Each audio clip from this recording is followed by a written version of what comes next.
Eccoci qua, carissimi amici fedeli della nostra trasmissione di salute e benessere, e quest'oggi ci occupiamo nuovamente di psicopatologia perché è una cosa molto importante, però lo facciamo da un punto di vista terapeutico, quindi prendiamo in considerazione proprio l'approccio della cura.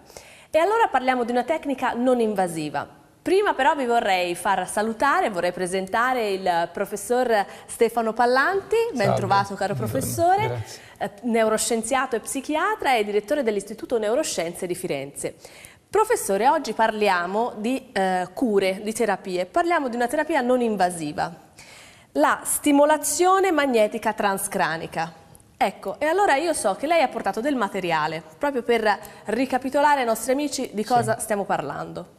Sì, volentieri, grazie perché di questa cos'è questa stimolazione? Cos'è questa? E la metodologia? Vediamo le diapositive. Appunto, noi all'Istituto ce ne occupiamo da una dozzina di anni, quindi in realtà i primi studi sulla stimolazione e la depressione li ha fatti Edu Klein a Tel Aviv 20 anni fa, ed erano già un motivo di interesse perché si vedeva che erano efficaci nelle forme resistenti. Quindi sono circa 20 anni. Ora noi da una dozzina ce ne occupiamo all'Istituto e abbiamo anche appunto diffuso questa applicazione quando sono stato in California, appunto anche a New York, dove adesso viene fatta al Spectrum Neuroscience, che è l'istituto nostro gemello in Fifth Avenue e 70esima a New York. Perché? Perché effettivamente apre una nuova prospettiva, ma non solo in psichiatria, ma in tutta la neuropsichiatria. Noi vediamo che ha un'applicazione in tutti i campi. Come mai? Vediamo come funziona. Questo è come funziona, diciamo, nella pratica. Quindi abbiamo un macchinario. Sì, vede, il macchinario è quell'otto, quella specie di farfalla, no, che viene poggiata sulla testa. Quella è l'attrezzatura, il nostro è un Max Team, ce ne sono diversi oggi di stimolatori, però per dire, perché uno può immaginare che si tratti di qualche cosa di macchinoso o di strano, invece come vede, insomma, è una cosa che si appoggia. È un manipolo? Sì, che si appoggia, un coil, noi chiamiamo, che si appoggia qui sul cranio, insomma, e come mostrava la diapositiva successiva, vediamo la successiva, attraverso lo stimolo magnetico, una volta che arriva, quindi non c'è stimolo elettrico, però quando arriva a contatto con la corteccia l'energia magnetica diventa un leggero stimolo elettrico, e questo che effetto ha? Ha un effetto biologico, cioè cambia il funzionamento della corteccia. In che modo? A seconda della frequenza potrà aumentare o ridurre l'attività di quella specifica area corticale che io ho scelto come bersaglio della mia stimolazione, quindi io posso aumentare o ridurre, no, le aree che io suppongo essere disfunzionali in uno specifico disturbo. Lo si usa per esempio anche nella riabilitazione post-ictus, perché io posso utilizzarla per rinforzare i meccanismi che sono stati, che sono rimasti ancora utilizzabili, oppure posso usarla in senso contrario per sopprimere un'attività cerebrale che agisca in senso contrario a quello che io voglio, per dire, per la riabilitazione per esempio del linguaggio. Ecco. L'effetto finale appunto agisce se noi misuriamo il flusso ematico, cioè quanto sangue passa in quelle aree, noi vediamo che anche questo è modificato, ma la cosa più importante è che l'effetto finale è quello di agire attraverso l'aumento di alcuni neurotrasmettitori. Noi vediamo in generale la stimolazione porta a un aumento del sistema dell'attività GABAergica, che è quella che riduce l'ansia, è quella inibitoria. Però in generale appunto un aumento del BDNF, Brain Derived Neurotrophic Factor, fattore di crescita cerebrale, e quindi un aumento della plasticità, che è quella che ci vuole per il cervello per funzionare il meglio possibile. Ecco, in base a cosa si decide di aumentare o ridurre lo stimolo, questo stimolo magnetico? In base agli studi che noi conosciamo e che ci hanno consentito oggi di adottare, oltre alla diagnosi clinica, no? Questa si parla di depressione, ma la diapositiva che stava facendo vedere della circuiteria questo è il nostro ci consente anche di dire, per esempio, noi oggi della depressione sappiamo che certamente i circuiti che chiamano in causa l'area, queste sono le cosiddette aree di Brodmann, che sono le aree corticali, che sono diverse come tipo cellulare, che sono state descritte e numerate, no? Sì. Allora, noi sappiamo che l'area di Brodmann 25, per esempio, è quella più disfunzionale nella depressione, quindi qualunque terapia debba essere efficace nella depressione deve agire su questa area 25, che sia una psicoterapia, che sia un farmaco o che sia in questo caso la stimolazione elettrica o in questo caso magnetica, ecco che io devo andare a agire su questo circuito. Quindi la novità è anche questo cosiddetto RDoC, vede RDoC, che è Research Domain Criteria, che è un modo di vedere il disturbo non più come sintomi, rallentamento, disturbo del sonno, disturbo della volontà di fare, dei processi decisionali, ma come disfunzione di circuiti cortico-corticali. Cioè noi sappiamo ci sono delle fibre che passano fra un'area di Brodmann, queste sono colorate, ma questo è un disegno, un cartone, non è fra un'area e l'altra, e funzionano di più o di meno a seconda della patologia. Io avendo un'ipotesi precisa di questo disfunzionamento posso poi andare con il mio coil a trovare, a marcare l'area che io in quel soggetto, perché il punto va trovato persona per persona, che possa aiutarlo a migliorare il funzionamento. Ecco appunto, quali disturbi cura? Quindi non solo la depressione, ma anche il disturbo ossessivo-compulsivo? Sì, effettivamente, come dicevo, partendo da questo modello, no, noi sappiamo che migliora la plasticità, che migliora certi neurotrasmettitori, sappiamo che ci sono circuiti specifici che sono disfunzionali per ogni disturbo. Io, trovando protocolli di applicazione diverse, posso curare la depressione, che dicevo che è forse l'ambito in cui c'è più letteratura, sono 20 anni ed è approvato. C'è più richiesta forse? C'è anche più richiesta, abbiamo detto è la malattia più diffusa al mondo e quindi è chiaro che c'è anche più richiesta, e negli Stati Uniti è stato approvato per la depressione moderatamente resistente, che vuol dire quando c'è il fallimento ad un trattamento farmacologico si può ricorrere alla stimolazione magnetica, e questa viene rimborsata anche dalle assicurazioni cosiddette sociali tipo Medicaid, Medicare, quindi non è considerato, viene fatta molto in centri privati, però è anche utilizzabile attraverso assicurazioni modeste. Poi, se possiamo rivedere l'elenco, appunto noi abbiamo il disturbo ossessivo compulsivo, che è un ricordiamolo un attimo ai nostri amici, che è un disturbo quello caratterizzato da idee intrusive o immagini persistenti, ripetitive, che portano a comportamenti ripetitivi, ritualizzati delle volte, e a una grande ansia, una grande paura di entrare, diciamo, nei meccanismi di queste ossessioni e compulsioni. Poi appunto noi stessi l'abbiamo utilizzato nella cura delle allucinazioni, sia nella schizofrenia ma anche nelle allucinazioni. Noi vediamo dell'anziano, l'abbiamo pubblicato nei casi di decadimento cognitivo, no? L'anziano comincia a vedere delle cose strane, a sentire delle cose strane, senza farmaci questo può essere un trattamento, e l'abbiamo documentato. Il tinnitus, gli acufeni, dove è inutile dare speranza a tutti, però un 50% di queste condizioni risponde anche alla TMS. Poi la cosa positiva è che ha un effetto positivo sulle funzioni cognitive, anche se, per dire, il disturbo primario noi abbiamo visto nella depressione in alcuni casi non risponde, in alcuni risponde, anche se non risponde però noi vediamo un miglioramento per esempio della memoria a breve termine, della memoria per i numeri e della memoria spaziale. Poi appunto il Parkinson, dove noi appunto possiamo ridurre il tremore, possiamo anche rallentare l'inizio della terapia farmacologica. Bene. No, che noi sappiamo anche quella si cerca di iniziarla presto perché funziona, però poi dopo un certo periodo di anni spesso non funziona più. Allora se noi abbiamo una fase in cui possiamo utilizzare un trattamento non farmacologico, questo ci allunga la possibilità di curare per bene. La DHD, che sarebbe il disturbo dell'attenzione iperattività, che non solo nel bambino ma che va anche nell'adulto, e anche lì appunto noi abbiamo diversi protocolli. E poi anche nell'autismo, senza anche con questo dire possiamo curare l'autismo, ma ci sono alcune dimensioni, per esempio quella dell'attenzione o quella anche dell'empatia, cioè la capacità di percepire quello che succede nella mente dell'altro. Ecco che con la TMS abbiamo, non solo noi, ma ci sono i lavori degli australiani, Fitzgerald, Casanova, eccetera, che fanno vedere che si può migliorare anche in questo caso. Si può associare ad altre terapie questa stimolazione? In genere è associata ad altre terapie. Facciamo vedere ancora qualche diapositiva? Sì. Ecco, questo per esempio è un lavoro che abbiamo pubblicato l'anno passato nello spettro dell'autismo, che proprio è uno studio su tutte le aree che sono iperattive o con attività ridotta nell'autismo e che rappresenta una specie di roadmap, di mappa per stabilire quali aree noi si deve stimolare con la TMS, perché sembra appunto favorire la plasticità del cervello e favorire appunto l'evoluzione di alcuni comportamenti. La successiva? Questa è stata pubblicata questo è appunto un case report che abbiamo pubblicato con la dottoressa Marras sulla stimolazione, che è una dottoranda di ricerca, che è sulla stimolazione transcranica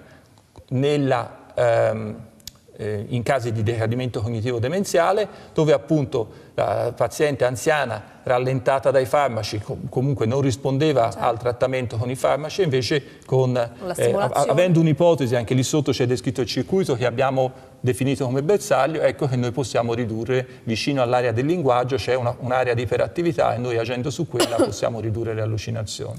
E poi abbiamo anche un'altra slide. Successiva. Ecco, questo è l'ultimo lavoro che abbiamo pubblicato su Journal of Psychopharmacology febbraio 2016, quindi poco tempo fa, ed è il titolo è Better than treated as usual, cioè meglio che i soliti trattamenti, no? E quindi ed è molto interessante perché appunto qui utilizzando come bersaglio l'area supplementare motoria del cerebrale, cioè l'area dove abbiamo la rappresentazione dei nostri movimenti prima che vengano compiuti, che è iperattiva nel disturbo ossessivo. Il disturbo ossessivo vive sempre la sensazione di essere al punto di fare qualcosa, no? Ed è spinto a fare le cose perché c'è questa iperattività. E noi se riusciamo a ridurre quest'area di iperattività abbiamo visto che riduciamo anche sintomi ossessivo-compulsivi. Quindi... Allora, questa abbiamo detto che è una tecnica non invasiva. Vorrei sapere sia le tempistiche di trattamento e se poi è indolore, perché è assolutamente indolore. Io l'ho provata anche su me stesso, no? che questa abbia un valore straordinario, però appunto l'ho voluta provare.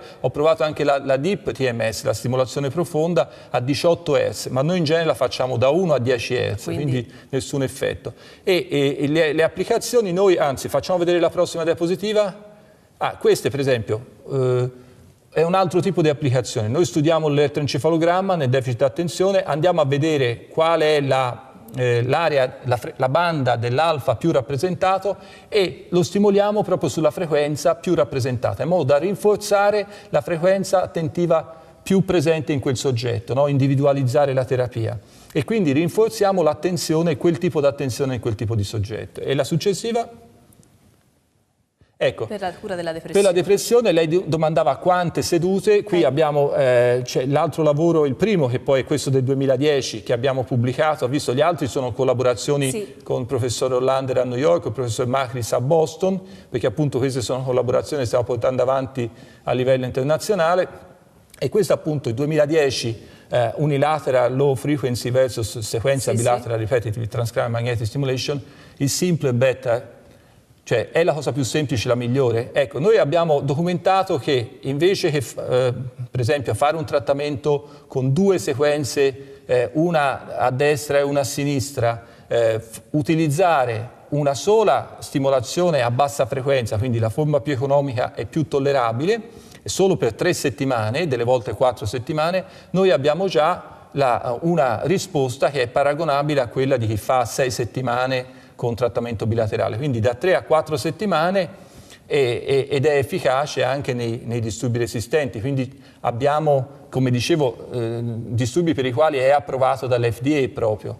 Quindi non ci sono controindicazioni, ecco, questi sono alcuni dei vantaggi, ma le controindicazioni non ci sono. Controindicazioni ce n'è una che è quella della presenza di storia di epilessia, che però anche questa è relativa e infatti è opportuno che prima di sottoporsi a un trattamento, a parte la storia, noi abbiamo bisogno della storia eccetera, però anche noi generalmente facciamo un tracciato elettroencefalografico che delle volte, ho detto, ci serve anche per monitorizzare il trattamento. Giusto. E quindi a parte questo, diciamo, non ci sono particolari controindicazioni, soprattutto perché, come dicevo, noi il più delle volte l'abbiamo utilizzata a 1 Hz e le devo dire che appunto 1 Hz non è una energia magnetica che si possa sentire.